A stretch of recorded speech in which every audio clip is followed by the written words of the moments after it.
A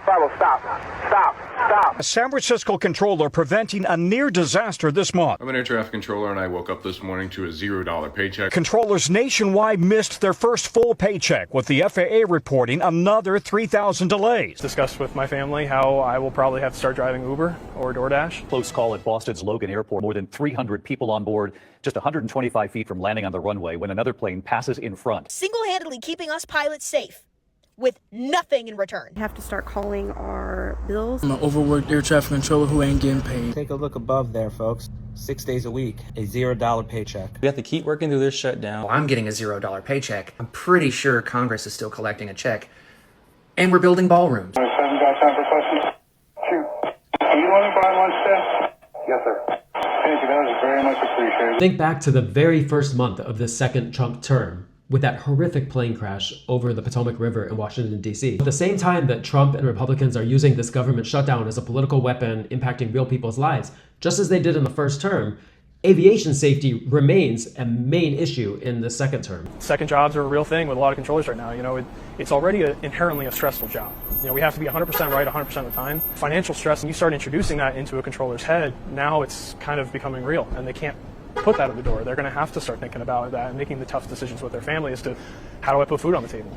How do I pay my electric bill? How do I put gas in my car to go to work? Mandatory 10-hour days for 6 days a week, and now without a paycheck, many of them are looking for a second job or a way to, of course, pay. Like, how do you even have time to DoorDash if you've worked 10 hours a day, 6 days a week? No one in America wants their air traffic controllers that are keeping them safe, going to their primary job on a day or night shift, getting off of that shift, and then going doing a gig job or a side job. Hopefully at worst, this just leads to delays for passengers, which isn't ideal coming into Thanksgiving and the holiday season, but as long as people can fly safely. But you still have this impact on government workers who are showing up every day to keep us safe and cannot make ends meet. And maybe they'll get back pay, but as this creator said, that may not come for months. I was a controller during the 18 to 1935-day government shutdown, the longest in history at the time. We'll see how this one goes. And this was my first $0 paycheck. Here is where I got the back pay that I was due. Notice this is at the end of April. It took multiple months after the shutdown ended to get the money I was owed. If you're wondering, why don't they just strike? Well, for one reason, the Taft-Hartley Act of 1947 makes it illegal for government employees to organize and strike. That's why in 1981, Reagan fired all the controllers who were striking. I respect the right of workers in the private sector to strike. Indeed, as president of my own union, I led the first strike ever called by that union. I guess I'm maybe the first one to ever hold this office who is a lifetime member of an AFL-CIO union. But we cannot compare labor management relations in the private sector with government. Government cannot close down the assembly line. It has to provide without interruption the protective services which are government's reason for being. It is for this reason that I must tell those who fail to report for duty this morning they are in violation of the law, and if they do not report for work within 48 hours, they have forfeited their jobs and will be terminated. And then after 48 hours, he did fire over 11,000 air traffic controllers. Yeah, government workers play an essential safety role. So do their bosses, leaders of government, like Republicans in Congress and President Trump and the Transportation Secretary Sean Duffy. Historically, there's about a 5% of delays that is attributed to staffing issues in our towers. In the last couple of days, it's been 53%.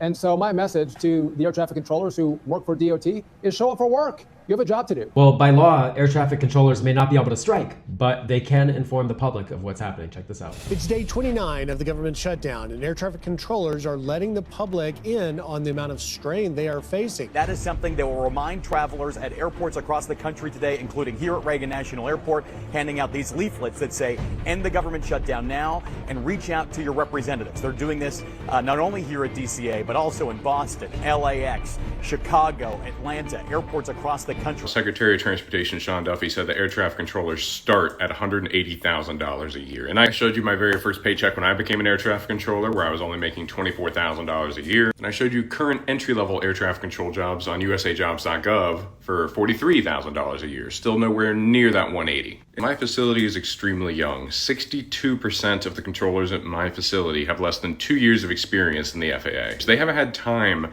to save up money or make enough money to save up to weather a shutdown like this. This is hurting them and their families. They aren't able to put food on the table. They're not able to pay their mortgage. They're distracted from the operation right now because they're focused on their own survival. This shutdown is dangerous for aviation safety. So some of these unpaid air traffic controllers are coping with humor. Terry Duffy talking about, show up to work, you have a job to do. I showed up to work, now pay me. And first, let's start with that $180,000 that you said we made. That sounded real good. But I must say, I do not make that. I missed that raise. So, while we're negotiating, how about we negotiate the back pay? The back pay of about $1 million is what it's looking like for me, and that sounds real good. But I got one request. Let's make it $50 million. And this is how I want to lay it out, because I'm very particular on my money. I want 20 million in 50s. I want 20 millions in 20s. And I want 10 million in 10s. And I need it dropped off in my bank account by Monday. We're getting to the point where we have to start calling our bills and whatnot to see how they can help us, since we're working but not getting a paycheck. So first company on the list that is not willing to help our government employees is Spectrum. We have internet and TV with them. So they basically told me, too bad, so sad. And your internet will be shut off if we don't get payment by this time. So thank you, Spectrum, for showing me how much you value your federal employees, and you will lose a customer over it. Let people know. And apparently some pilots are showing solidarity to controllers. 27 got time for questions? Shoot. You want to buy lunch, Steph? Yes, sir. Thank you. That was very much appreciated. We really appreciate that. You play 1727, contact the parks every day. Appreciate what you guys are doing. Over to departure. Good night. If you live anywhere near a towered airport, you need to start gathering people in your community or something and paying for a bunch of pizzas to go take those tower controllers, because they are currently working completely uncompensated because the government is still shut down. You know, throughout this really cruel first year of Trump's second term, it's been encouraging to see the amount of mutual aid and support for neighbors and community members, whether in immigrant neighborhoods around the country, or in this case, in a local community, someone encouraging you to go support air traffic controllers. But it's also bittersweet. This isn't our job. This is government's job. This is what the government is supposed to be doing with all the money that we pour into it as taxpayers. We're seeing the DoorDashification, Uberification, GoFundMeification of what government is supposed to be doing in a well-functioning democracy. I got a message from a controller that said I'm running out of money, and if she doesn't get the medicine she needs, she dies. Somebody came to me and said, Joe, I have a question for you. I said, what's that? Do I put gas in my car? Do I put food on the table? My wife is out making money. We don't have money for daycare. What do I do? I didn't have the answers. And we're talking about the most fundamental impacts on human beings who work at airports and people who fly through them. We haven't even talked about the impacts on the economy, and not enough people are talking about when all this grinds to a halt and people and cargo cannot move in ways that they need to in a thriving economy. The pain for all of us is just going to multiply. People really don't understand how much everyday life hangs in the balance of those people on the other side of the headsets.